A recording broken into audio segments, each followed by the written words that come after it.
Hey, paisans, the time has come. On the air since 2009, the independently produced, non-FCC compliant champ of video game talk podcasting. Here comes Tiger Claw Radio. Here's your host, Critical Failure. Welcome everybody to Tiger Claw Radio. This is your host, Critical Failure. What a week it's been. This week, I give up. I'm getting a Raspberry Pi. I'm tired of the C64 Mini. It's not working out. Also, the Lunar Sale is here on Steam. Got some good stuff to talk about the Lunar Sale. A little MS-DOS, a little chiptune compilation coming up, and some other stuff. Lots of fun. So we're going to kick things off with a track from Derelict. This is D&D Sluggers. This was off of the Chiptunes Equals Win Fistful of Chip Tunes compilation that they recently released on a cassette, like maybe a month ago or so. Or rather, they took pre-orders for it. Who knows when that tape will actually be out. All right, boys and girls. We're going to have some fun this week. You're listening to Tiger Claw Radio. Stick with us.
It had promise, but that's a compilation that I think whenever vocals kicked in, it fell apart. You'll have to check out Chiptunes Equals Win for the rest to see what I'm talking about. Also, I don't know how long it's going to take for that cassette to actually show up. Last time I pre-ordered a cassette from them, it took 5 months for it actually to reach my door. So here's hoping they can do that a little bit faster, because when the tape finally did show up, the last one I got, it was really good. They know how to produce a quality cassette. I'll give them that. All right, boys and girls, first trip to the Vancast is a really short one this week, so let's go there now. Morning, everybody. It's 6:14 on a Tuesday morning, right after MLK Day. It was nice to have Monday off. It's the Vancast, everybody, and it is 19 degrees outside. My goodness. Give me a second. Let's see if I can get this windshield clear. I think that did it. I think we're clear enough that we can depart. Let's crank the the heat up just a little bit. It's been a good morning. I was able to spend the morning looking for Family Tracker tunes, which I haven't done in quite some time. It's the thing about chiptunes is I watch a few key sources, and then all the chiptunes I need just kind of come to me that way, right? I get plenty of chiptunes from Battle of the Bits. Chiptunes equals win. You know, these huge releases. They're really all anybody could need. So something possessed me this morning to head off into Bandcamp and just see what I could find. I was looking for chiptune compilations. After finding the Chip Love that we listened to last week, that's a really good album. I wanted to see if there was more of that. I found a few things. Enough that I think I'm going to put together another chiptune special. But the very last thing I heard before I left the house was Rush Jet 1's cover of the Cave Story soundtrack, which, according to the notes, if you play Cave Story on the Switch, his soundtrack is available for use as the soundtrack. Like, there's an option in the options where you can listen to Rush Jet 1 like over the actual game, which is pretty sweet. His music is top notch, if I do say so myself. All right, how we doing now? It is mighty cold. We're looking at 19 degrees outside right now. Gosh. Didn't feel it walking to the car. Thankfully, there wasn't any wind. The wind is where it really hurts, man. All right. Okay. All right. I'm coming up on the grocery store here, where I will stop and make my rounds, get some bananas and whatnot to start the week off. Give me a second here. And then when I get back, we'll discuss what's up. I'm going to keep this morning's Vancast brief because I'm thinking about it, and the more I think about it, the more I realize I don't have a whole lot of video game stuff to go over. One thing that did happen is I bumped into Alex Swingle and Durabka and the gang on Discord like 2 nights ago, and I got to play Resident Evil 5, which, man, oh man, I can't get enough of that game.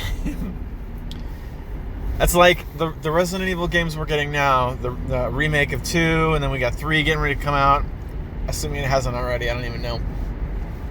Those games are so cool, they're so slick, man. The RE engine, whatever they're using now, it looks great. But they really lost something in the whole multiplayer aspect. Everybody bags on 5 and 6, but those are some top-notch multiplayer games. Holy crap. So just one night, got to play some Mercenaries mode in 5, which I hadn't done in a long time. And my goodness, it was fun. Very, very much so. Can't recommend that game enough. Not too many games I would say, oh yeah, buy the DLC. Most of the time when there's a game for sale, it's just like, you know what? Just get the vanilla game. All the stuff that they took out to put in the DLC, none of that matters because you're not going to finish the game anyway. Resident Evil games are a different story, brother. Well, they're a different story, brother. You got to get that DLC, and you got to get it, and you got to jump up on the top rope. You're gonna Hulk slam right into the DLC. So that was a good time. So with that, boys and girls, believe it or not, what is it, 4 minutes and 56 seconds? I feel like that's good enough. I'm gonna go ahead and send you guys back to the studio. No point in making this drag on. I'll play some video games, and then we'll catch back up tomorrow morning. We're back again from the first Vancast, and we're only 10 and a half minutes in. Hubby. Not quite sure how to handle this one.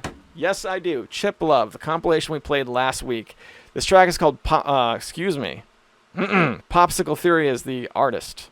Is it? They tag these things so weird, I'm not sure.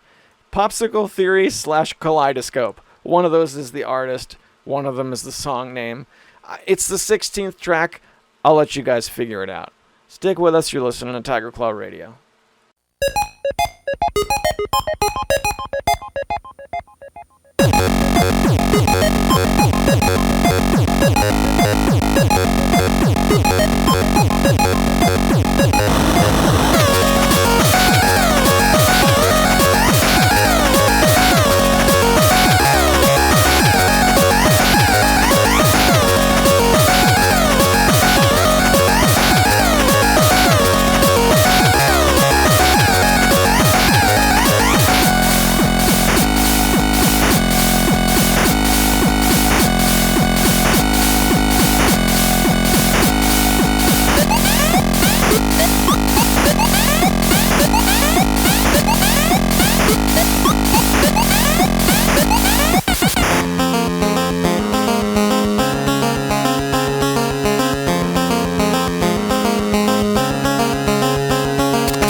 Back again, boys and girls, right here. Oh my gosh, it feels good. It's being recorded on Friday evening, 9:04 p.m. As I like to say, the comfortable Panzer Studios. And my goodness, is it ever comfortable? So let's talk some video games, all right? I've had it. I'm done. I'm done with the C64 Mini. I'm definitely not getting a C64 Maxi.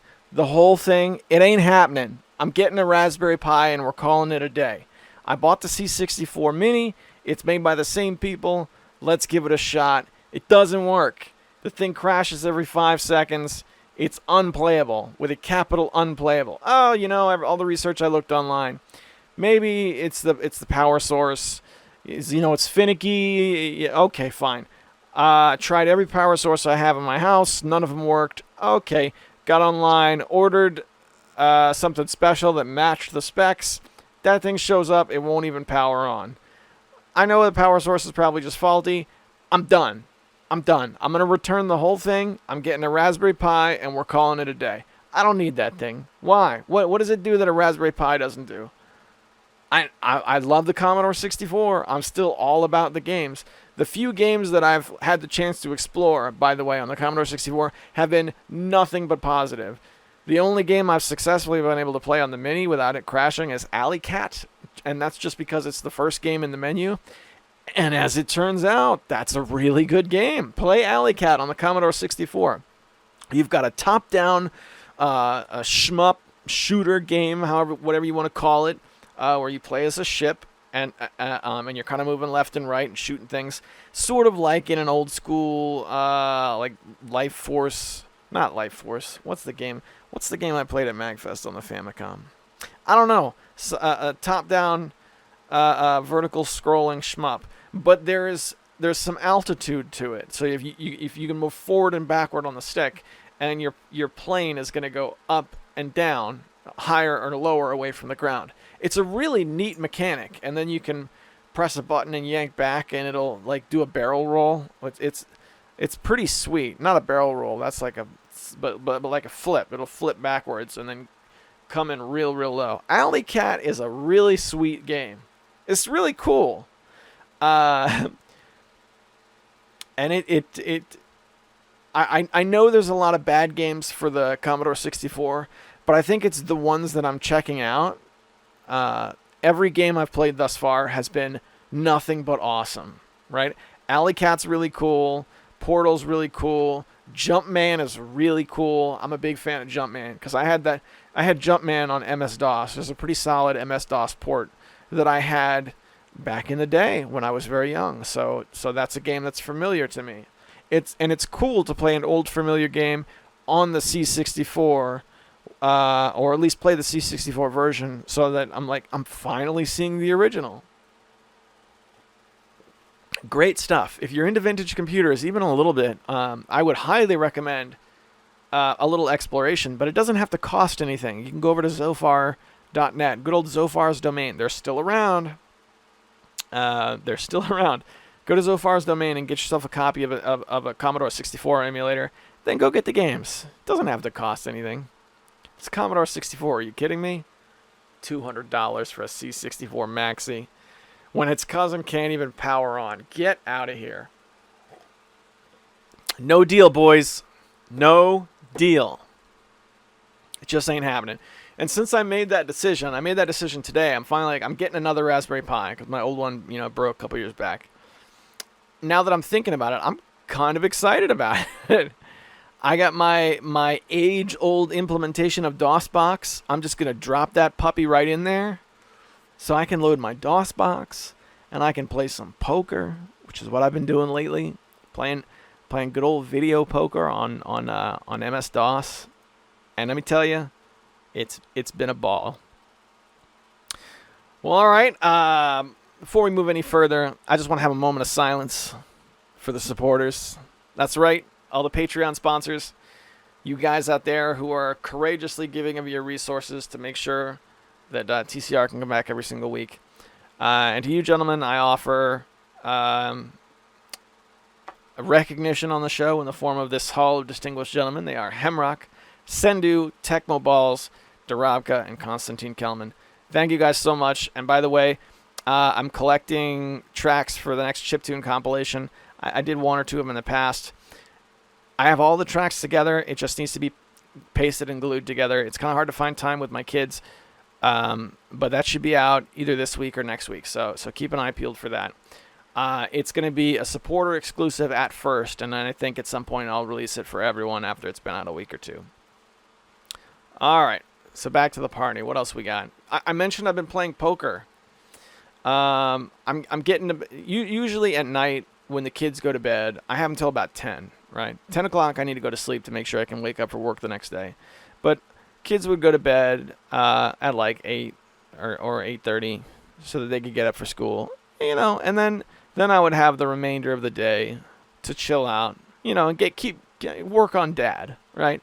That's when the games would get played. Play a little bit before bed, hang out with my wife a little bit, wake up the next morning at 5, and then play for an hour before I went. It's great. It was great. But now with the new baby here, it's, new babies have a tendency to demand any of those little cracks where you had time, you really got to give those to the baby, and that's what's happening. So now I'm getting off at like 9:30. That's when I'm finally able to hang my hat up, and I've only got 30 minutes now. It's not enough time for me to go to my office and dig into my video games and play. What do we got over here? Let's just see. Gran Turismo 2. I can't set up a brand new Gran Turismo save and start getting licenses. Are you kidding me? I don't have that kind of time. So what do? I get on my laptop, my old laptop that I ran TCR on for many years. Fire that thing up. All the old files are still there. All the my Steam is still there. Everything's still there. All I ever use that computer for now is to play multiplayer Terraria with my kids, which we do, every couple of weeks we do that. We get in kicks where we do it all the time. Now we're kind of taking a break from it. What are the kids playing now? The kids have been playing Bloons TD.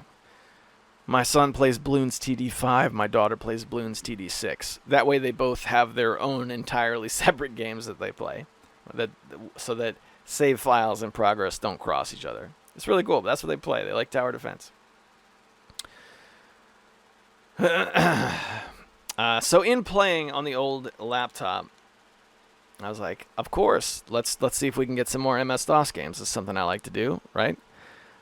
Part of the fun of being into the Commodore 64 and the old vintage computers and everything like that is cruising the internet and seeing what's still there. What websites are still there holding on to old software, You getting the utilities, looking at word processors and things like that. That's really fascinating stuff. So of course I went to get new MS-DOS programs, or at least re-download old ones I used to have. And I came across a game called Alpha Man. Now I'm not expecting anybody here to know Alpha Man. Durabka might, but who knows? I don't know. Every time I think that, I'm always wrong. But Alpha Man is an old ASCII graphics-based roguelike game. And when I say roguelike, you got to remember, the term roguelike used to mean something else. All right? In those days, a roguelike was a turn-based game that used ASCII graphics that was different every time you played and had a slow-paced adventure style. And they called it that because there was a game called Rogue that was that way. And when Rogue came out, there were a lot of games that looked exactly like Rogue and played very, very much like Rogue. They clones, right? So they were called roguelikes. Some of those were like NetHack is one of them I can think of. If you go looking for games, MS-DOS games, you're going to find these roguelike type video games. Well, one of them was Alpha Man. And what made Alpha Man special was that instead of being, one floor, you find the exit, then you go to the next floor. That floor, you find the exit, then you go to the next floor. What made it different from that was that you had like a big, lush world map. And as you walked around the world map, you would find squares, and you would zoom into that square, and that would be its own map. So you had like a world map, and then like a building map, and then each building had dungeons in it. But it's all ASCII graphics like Rogue, so it's pretty neat. Alpha Man being a post-apocalyptic thing. It's like a play on Omega Man, the old Charlton Heston movie. So you're supposed to be like the last surviving member of the human race. Very, very fascinating idea.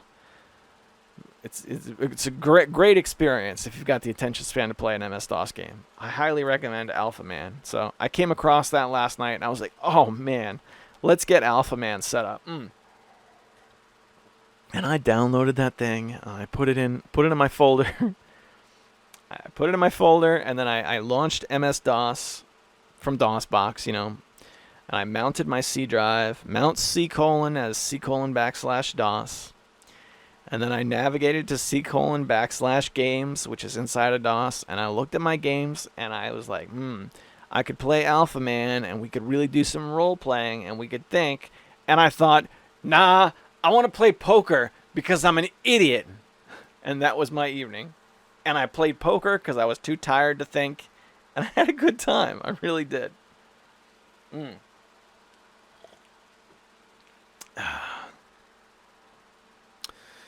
Yeah, I like the MS-DOS games. But all right, enough about MS-DOS. Computer games have come a long way. I still enjoy Steam very much. The last big Steam game to suck me in was Resident Evil 2, which you have to beat twice in order to get the real ending. I've played through it 1.5 times, I'd say. And then revisiting Resident Evil 5 shortly after that with Alex Swingle. My goodness, Alex. Resident Evil 5 on Mercenary mode. I love it. I love it. Where is our Mercenaries mode game? Our dedicated game that's Mercenary mode. I'm told that one exists, but we don't have it on PC, that's for sure. So now we got the Lunar Sale over on Steam. And it's coming at a time when I was really into this idea of the C64 Mini, and now I'm shifting gears into getting a Raspberry Pi. And my focus right now is on vintage computers. So the sales are really good, but I'm kind of like reserved about what I want to spend money on. Or maybe I should just spend money, like if I'm going to get a game on Steam, it should be an old one, right?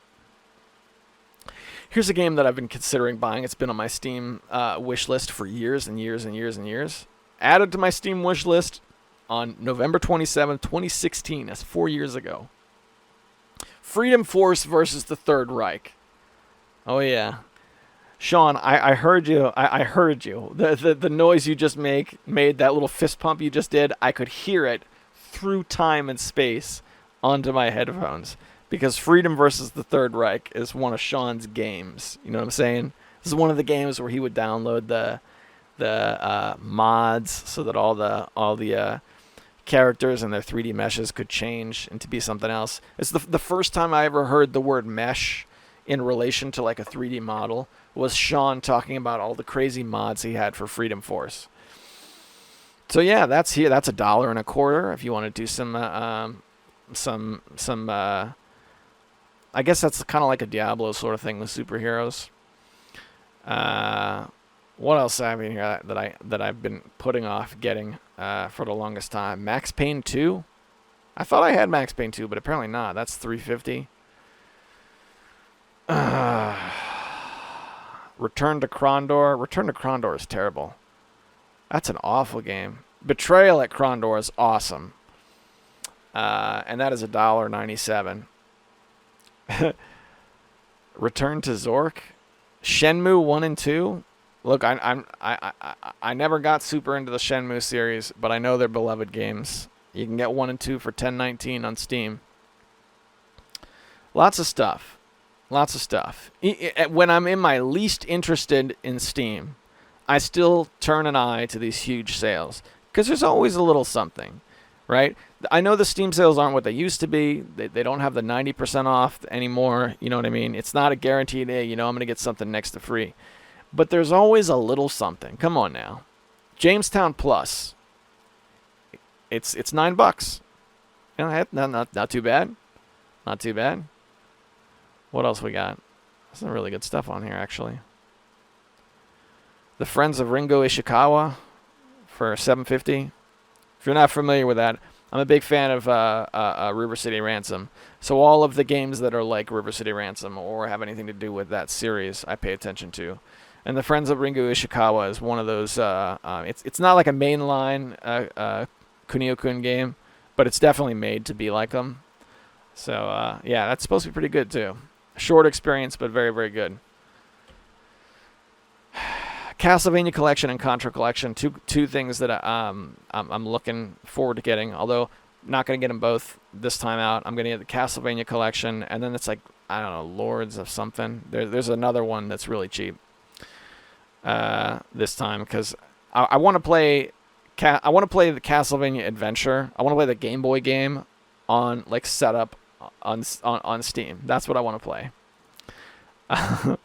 Which is funny because of all the games in the Castlevania collection, that's probably the worst one. Jeez. It's a pretty interesting collection, but they left out some key games.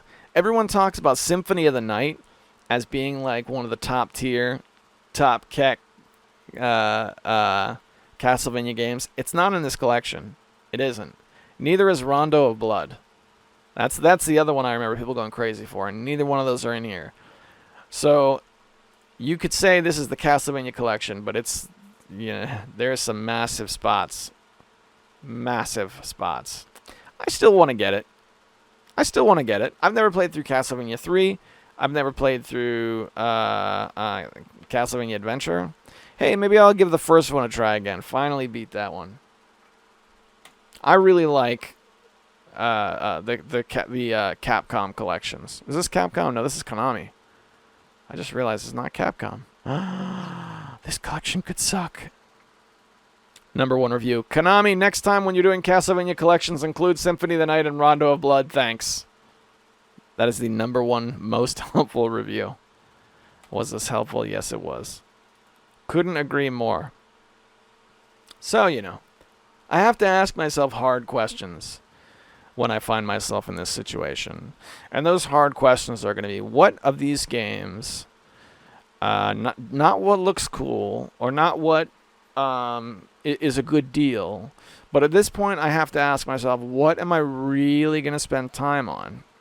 Because, maybe the games that I want to spend time on aren't the best deal in the world, but it makes more sense to just pay the increased price and get something I'm really going to have fun with. Last time there was a sale, I bought Operation Abyss, New Tokyo Legacy. Super cool looking game. Never got around to trying it. First person dungeon crawler. Looks a lot like a wizardry game, but it has really heavy anime, weeaboo, visual novel type graphics involved. I'm down. I would give it a shot.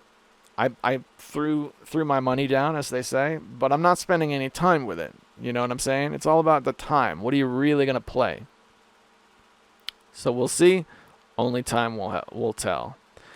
All right. So let's do this. Let's take a quick break. I've got one more venture into the Vancast this week. And then when we come back, we've got the fail bag. But for now, stick with me. You're listening to Tiger Claw Radio. Morning, everybody. It's Wednesday morning. It's time for the Vancast. 6:20 degrees. Right on time. Or degrees. 6:20 in the morning, everybody. Leaving right on time today. And it is 22 degrees outside. Just got finished scraping off the windshield. Just pulling out now to make the drive to work. Alright, so let's talk some video games. Longtime video game dealer JJ Games is going out of business. This was posted on the internet this past week, and I read about it. If you're not familiar with JJ Games, I wasn't when I read the initial release, but it sounded familiar. JJ Games, where have I heard that before? So I looked them up. I went to my email account, and I just punched in JJ Games because that sounded familiar. I wondered if I had ever done business with them before, and sure enough, I had. They ran an eBay store as part of their business venture, and I picked up a copy of NES Pinball from them like a year ago or so. But that isn't it. Where else had I heard them before? And then it occurred to me, JJ Games. That's not JJ Games. They used to go by J2 Games. Now that's a name I know. Where do I know J2 Games? Well, sure enough, back in 2011, J2 Games was the company that was looking for podcast sponsors.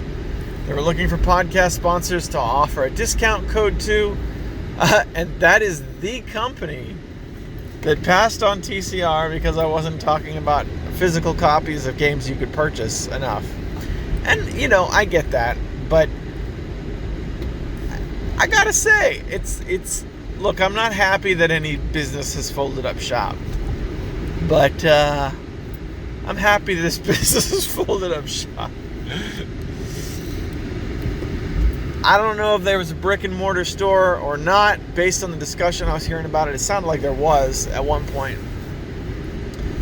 But to me, they were just an eBay store, right? They were an eBay store where I was able to buy an NES game for like $7. Not much of value was lost. People say they were in business for 20 years, though. Which is weird to think that at this point, a business could have opened in 2000 and now say they've been open 20 years. So farewell to J2 Games. No bad blood. I'm just goofing around. I didn't really mind the loss of the sponsorship too much, because the people who did get it didn't really get any money out of it. I used it as an excuse to run the on the desk thing, where I would talk about games. So I do think this anecdote sort of brings closure to that chapter in TCR. But best of luck to all those folks. I hope they either find new jobs or have success in their future business ventures. And that thus ends the story of J2 Games. Yeah, it would have been one of those things where it's like, hey, use the promo code TCR to get 2% off on orders of $200 or more. Use the promo code, bro. Promo code BRO. Put in the code BRO to get your 2% off, bro. Poor J2 Games. I want people to do well. I don't want them to do bad. Man, it is a cold one this morning. Oh, God. 22 degrees out. Gotta be honest, boys and girls, I could use a break. I don't have my hat and gloves out for the year. But this morning is the first morning where it's like, man, I need to get out the heavy gear to make it to work in the morning. Because, brother, it's getting cold. It's getting a cold one, brother. And I'll tell you what, Mother Nature is climbing up on that top rope, and she's bringing the Hulk smash.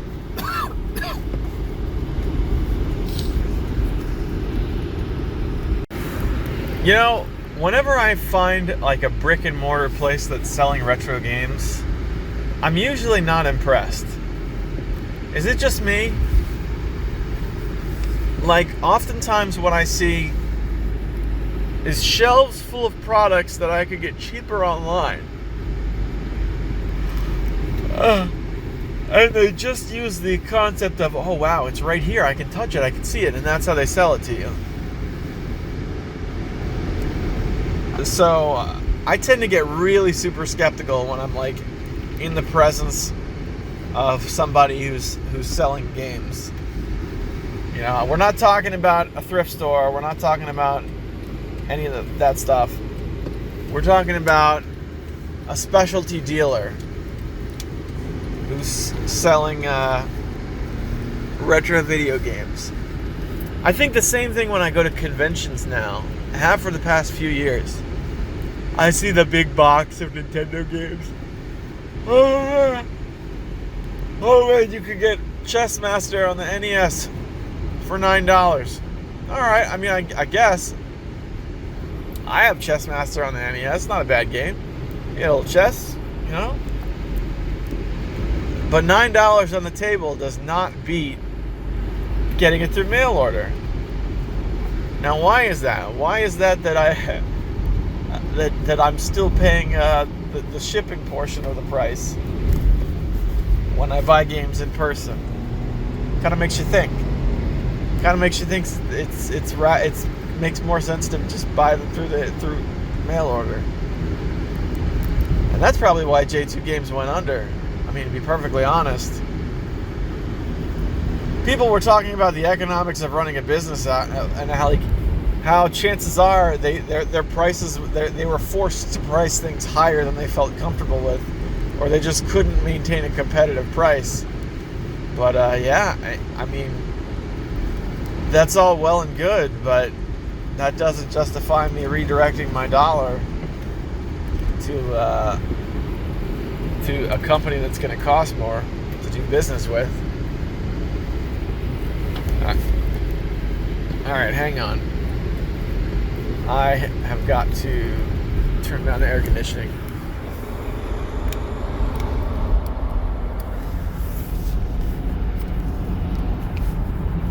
So I don't know. Huh. Oh, maybe that's just me. What about you guys? When's the last time you encountered a specialty dealer who sold retro video games. How did it go? What did you think? Were you skeptical? I'm super skeptical. The only time I ever really see him anymore is at MagFest. And if you talk to people who go to MagFest, compared to other conventions, the vendors are not that great at MagFest. There are some vendors. I get a little something every year. But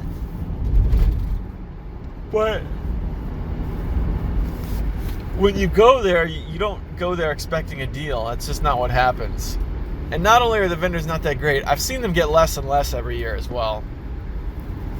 So, I don't know. Oh, man. Oh, hang on a second. I just had a school bus come the opposite direction. I'm on like a little one-lane back road. School bus was coming the opposite direction, and I don't think they had their brights on, but they were elevated enough that their normal lights were absolutely blinding. All right, give me a second here. Let me navigate this four-way stop safely. And away we go, and hoot and hound, away we go. All right. I guess that's about it. I mean, I think that might be all I have right now. I have so little time. Like, I for a while there, I was getting like a couple hours in the evening. But all that went up in smoke. Over the last few weeks, I'm not getting any time now, so the amount of video games I can play is extremely limited. When I am able to play games, it's been vintage computer stuff for me. I booted up my old laptop from like the early days of TCR. My college laptop still runs. It's too tired to walk up 2 flights of steps to my office. Just boot up the laptop. I can sit in bed and see what's what. I'm glad I did. I uncovered a couple of old albums I made years ago, and I loaded up my implementation of DOSBox. Oh, by the way, when I do DOSBox, I always make I go into my root folder, my C drive, and I make a subfolder in the C drive entitled DOS. I've done this on every computer I've had for, golly, since 2009. I make a little folder, and it's called DOS. And then in the DOS folder, that's my MS-DOS implementation. That's my DOS box. So that's where I'll like get my abandonware files, and all that stuff. I'll dump that in C:\DOS. So I booted that thing up. I don't have it set to auto mount. I know you can do that, but I ended up playing some poker. Not like a ton, just like a couple of hands, but man, it felt good. Something about vintage computer poker, vintage computer games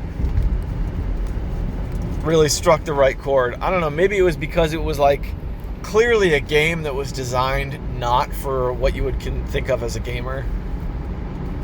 This was clearly like a dad game. But yeah, I had a good time. So we'll see. Hopefully tonight I can get like a solid 30 minutes in. If I can get 30 minutes in, I'll be okay. Just like a little bit before bed to kind of clear out the cobwebs. That'd be good. Honestly, what I'd like to play is Castle Wolfenstein. It's my favorite MS-DOS game.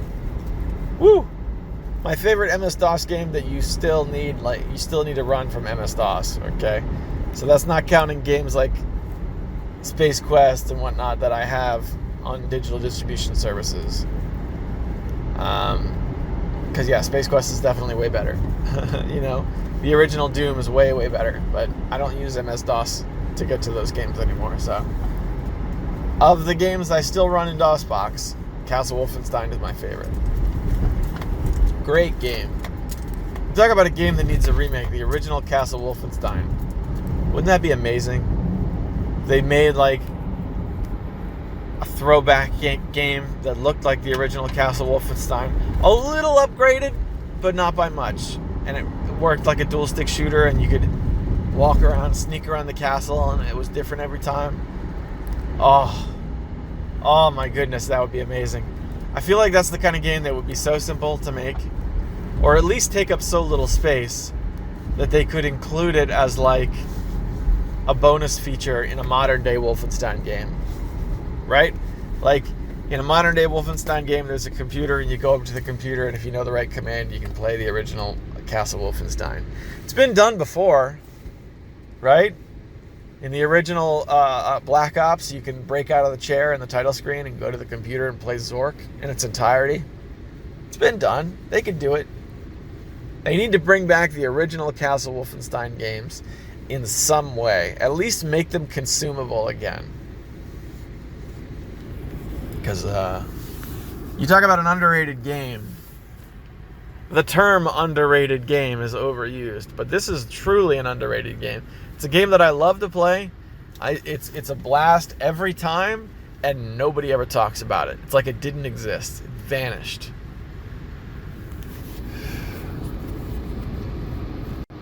So with that, I feel like I've made it pretty clear what I would play if I could, if this was chill out time. It's what I have to look forward to, which is pretty cool, man. So with that in mind, that's going to be my carrot on the stick, and I'm going to go to do my Wednesday at the office. I'll see you guys back in the studio. Over on Battle of the Bits, they're still accepting. What do you call it? Submissions for the Winter Chip 15. Yikes! Winter Chip 15 is still accepting submissions. Now I've let go of the idea of getting on a track list, because at this point there's 150 entries, and we're talking about a track list that's going to have 35 to 40 tracks on it. A lot of tracks not making it. That's not what this is about anymore. Now this is about crushing my son, which is not going to be easy. So here's the deal. So my son has opened a Battle of the Bits account. I helped him do it under the name Glitchmaster.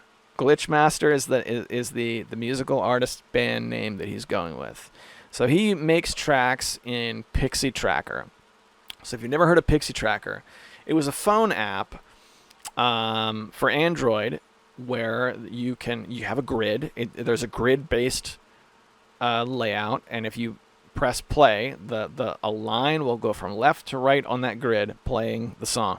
Think a lot like Mario Paint Composer, except instead of having a staff, you have a grid, and then you can lay out the different notes onto the grid, and you pull them out of a palette where they have different symbols, and each symbol will represent something else. Like a smiley face is like a snare, and then like a little hat is like a kick. I don't know, that sort of thing. And then you've got like 15 different sounds to choose from. Then you can change your palette from one sound set to another. It's a simple little music creation app, but there's some really cool stuff that you can do with it. So he likes Pixie Tracker. So we looked at Battle of the Bits together, and we were like, let's fight each other. Because we're men, and that's what men do. So CF Jr. goes to work creating his Pixie Tracker track. And darn it, if he didn't get one done before me. So let's take a look. So he doesn't have a working... he's still working on picking out a title for the track, but this is Glitchmaster, his debut song, which I'm not going to play here because it's 8 minutes and 7 seconds long. This kid made an 8-minute song in Pixie Tracker. Here's a little sample of what it sounds like. Alright, you gotta bear in mind that this is like a minute into the track.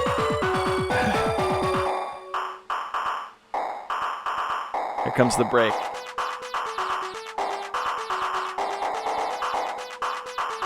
It's not bad, it really isn't.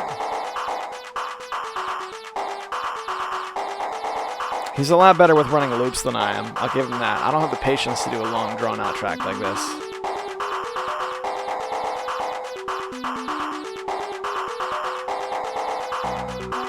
There we go, and the bass kicks back in.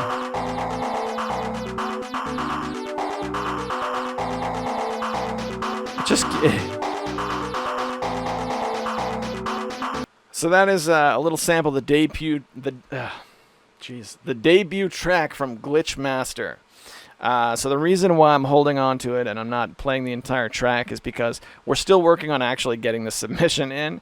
And once the submission's in, then I'll post a link there so you guys can listen to it. And he'll actually get credits for the, for the hits. So I think he's doing. I have become his biggest fan. We got together and made a little avatar and everything. It was good fun. It's good fun. And of course, you guys heard my 2 Fama Tracker songs. Those are the ones I'm cleaning up. In order to submit. Well, all right, boys and girls. Let's do the fail bag. We're 50 minutes in. Well, we almost made a normal-sized episode. So here's what we're going to do. Nobody submitted anything through... I haven't got any emails. As a matter of fact, what email I do have? I have an email... from my play-by email game of Alpha Centauri, and I'm the guy it got stuck on again. I try not to make it me. Look, it's going to happen sometimes. It's hard to run a play-by email game for a long period of time and not have it get stuck sometimes. So it's just a thing that happens. But all right. I digress.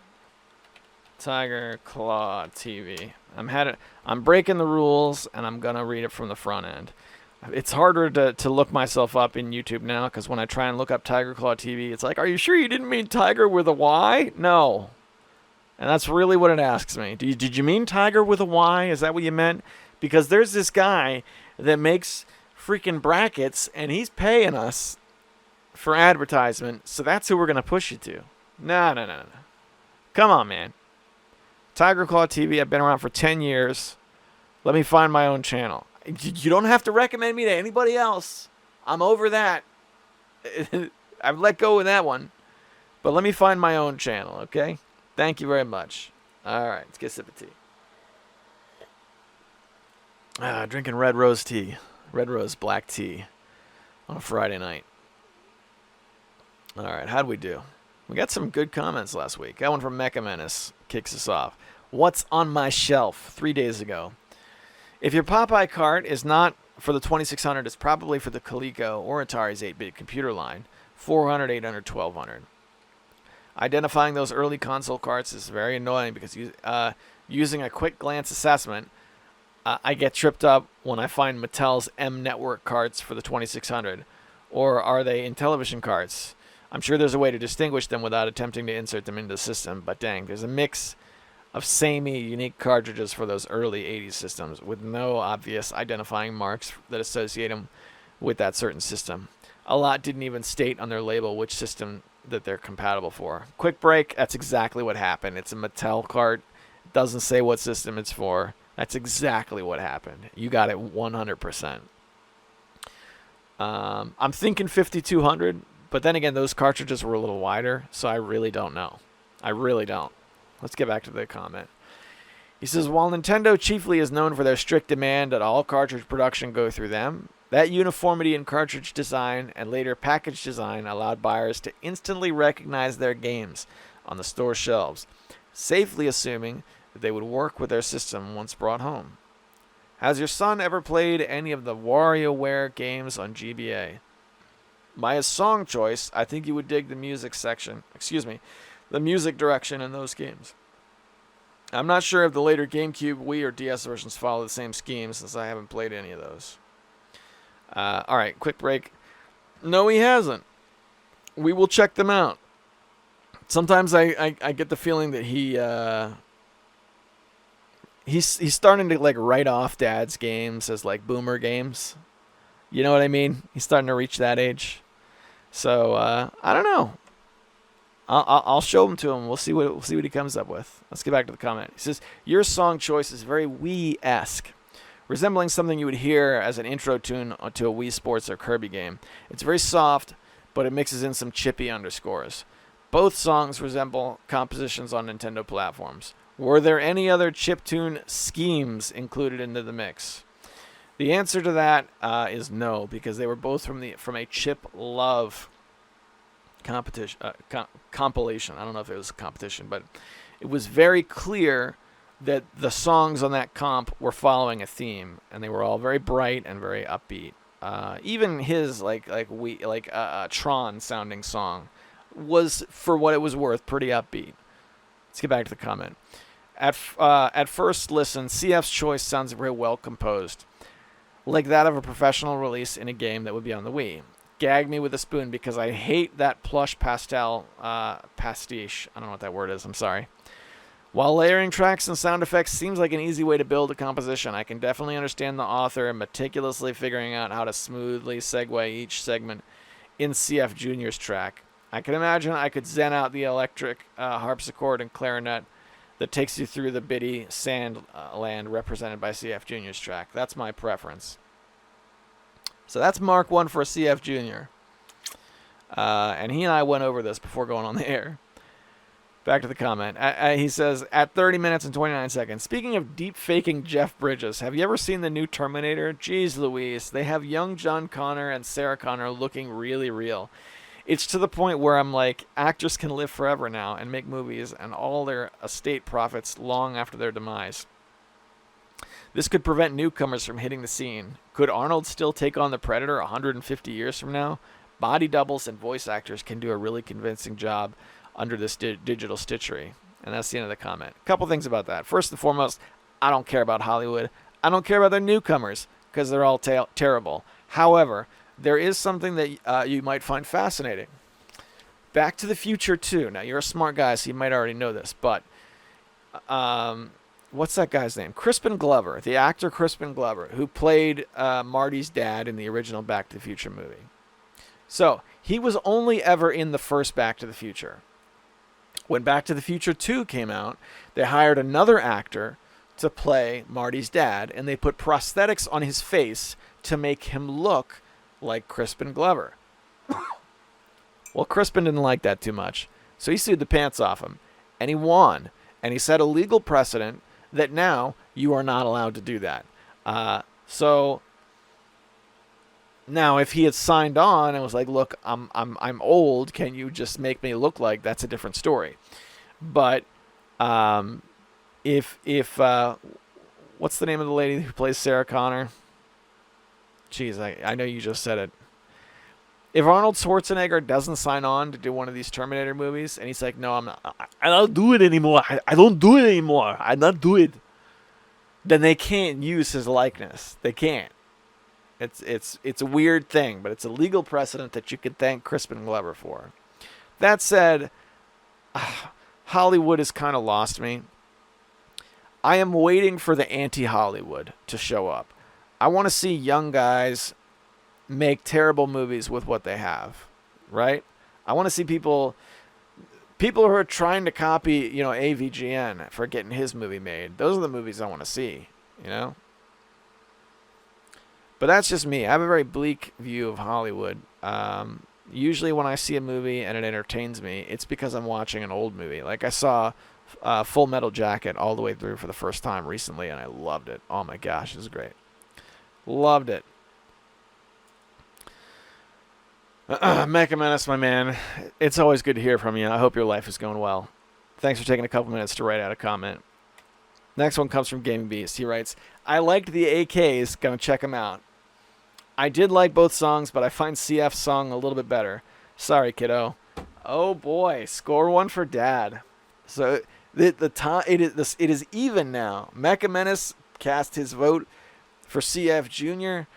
and Sean cast his vote for old CF. So we have a dead heat, boys and girls. I gotta play those two songs again and have you guys cast your votes elsewhere. I don't know. Maybe I'll take it to Twitter and see what people think. All right. Has your son seen the original Tron? That was one of the favorite movies I had to binge watch as a kid. But my vein was Superman from 1978. I should really play some Impossible Mission on my channel. At least for a while. Play forever! I used to separate save games from the original XCOM, specifically on a mission map. It wasn't for corruption, more to go back and put my team in when I put my team in a bad spot. Yeah, it's smart. It's smart play. And when I need to go back a few turns. Lol, yeah. Gaming Beast Eats Cereal will be a new vid in the grand tradition of Death Adder drinks, sodas / beers. Death Adder is the man.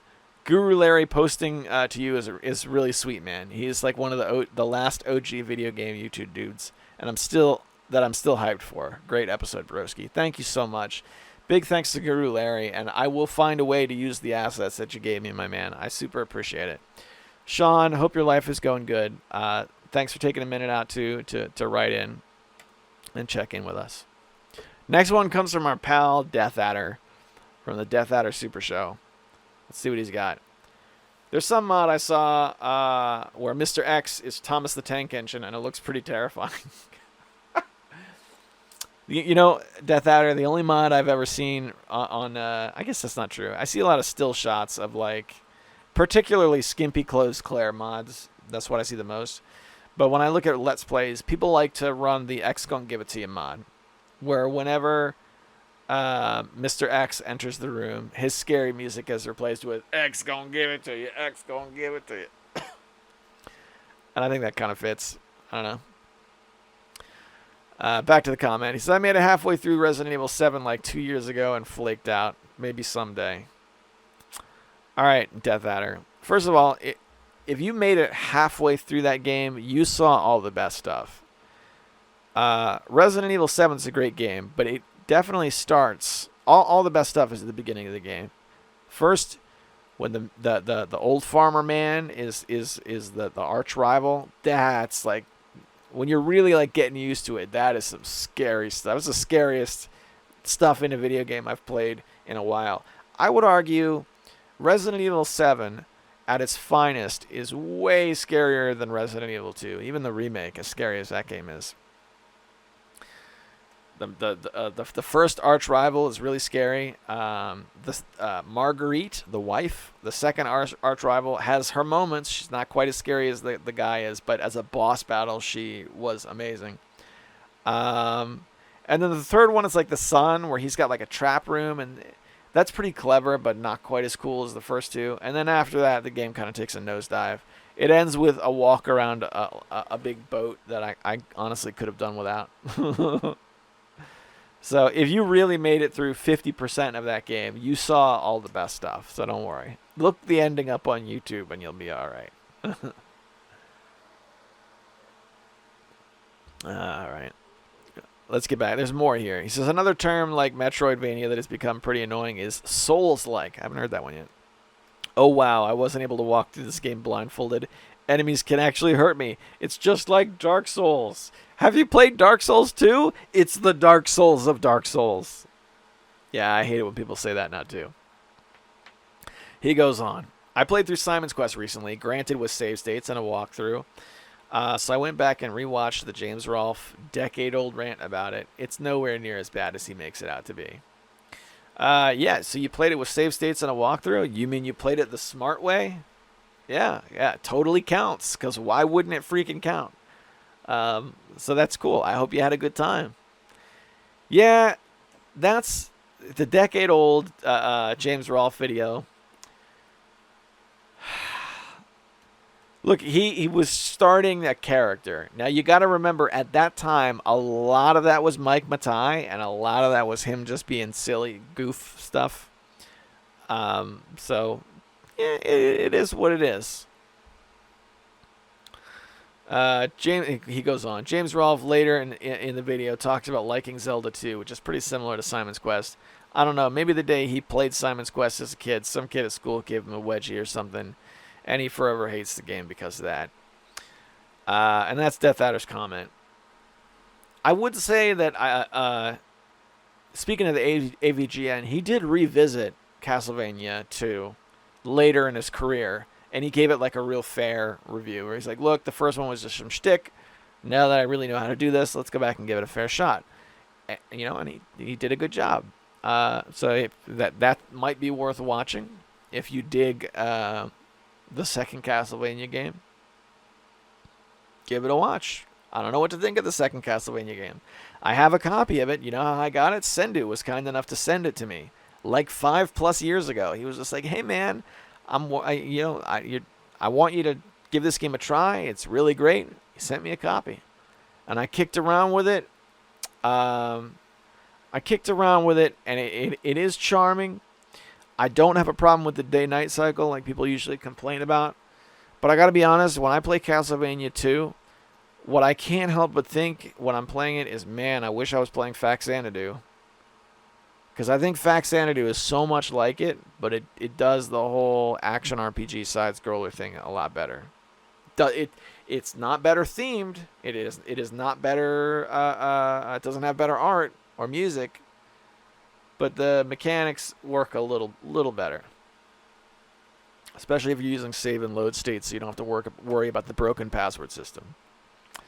But that's just my 2 cents. Death Adder, good to hear from you, man. I hope you're doing well. Our last one comes from Desm101. He says, at 40 minutes and 31 seconds in, yes, I lost a save file of FF7 near the end of the game on one of those cheap third-party PS1 memory cards with the button to page through folders on a card. One day, it just randomly lost the whole entire page of saves from my PS1. I'm still bummed about it that I have yet to finish that game. All right, quick break. I had one of those too. It wasn't mine, but it was like one of my friends, and like, so I guess I never had one, but there was one in the neighborhood, and we noticed that it would do that too. It was like the first time I'd ever really encountered the term Mad Cats. And it promised, like, I don't know, 12 pages or something like that. And when you tried to change it, a lot of times the previous page would just be lost. It's like, what? This is the core function of the device that you've sold me, and it doesn't work. That was my introduction to the Mad Cats company. Let's get back to the comment. 53 minutes in. Oh, man, you never played Castlevania 3 or Symphony of the Night? Those are probably my picks for the best in the series. Symphony of the Night still ranks as my greatest of all time. Just the way it took 2D gaming concepts and expanded them into the greater scale with that rich atmosphere and beautiful art style. Yeah, you know, people tell me that Symphony of the Night is an amazing game. They tell me it's a game that's really worth my time. I gotta say it's been on my to play list for a long time. It has. I really ought to give that game a shot. But, you know, in the upcoming days, I got to be honest, I really don't see that happening. I do want to buy that collection, but it's not on there. So if I play a Castlevania game I've never played before, it's going to be, well, I guess I have played Adventure. Probably going to play through Castlevania Adventure, or at least sit down with it a little bit in the upcoming weeks. What is the other game? I'm going to look this up now because I want to mention it while I'm still in the air. Castlevania. Stick with me. I'm looking around on Steam right now. Castlevania Lords of Shadow Mirror of Fate HD is $3.74. And by the way, I know I'm in a place where I guess technically I'm comparing that to Symphony of the Night, and it's gonna come up short in a big way because that's the only way I can figure it being $3.75. But I'm gonna pick it up. I'm looking at the screenshots now, and this does not look like Castlevania at all. I mean, I guess it's kind of spooky themed in that sense, but everything's 3D and it looks like some different kind of beast. I don't know. Maybe that's a good thing. Who knows? As long as it doesn't have games for Windows Lives. Criminy.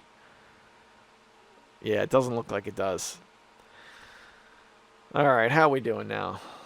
Wow, we are an hour and 7 minutes in. Listen, boys and girls, life's hard. I know it. I know it is. Eventually you reach a point where you just wish there was more time. I'm not that old. I'm only 35. It's really not that old. But I can't help but think all the time that I wish there was more time. So when people spend their time talking to me and hanging out with me, more and more in my life, I'm really starting to value that people give me their time. So at the end here, this is supposed to be where I'm classically, I try and encourage people in their lives. I just want to express a little gratitude to those of you who have spent some of your precious time just chilling out, trying to get a positive vibe, especially tonight, because I feel like I've been really uppity tonight. But thank you for hanging out, and I hope as you go out into your week, whatever it is that you have to face out there, I hope it goes well. I really do, because goodness knows what's going to happen. But whatever does happen, I'll be here next week to talk about it. I'll see you then.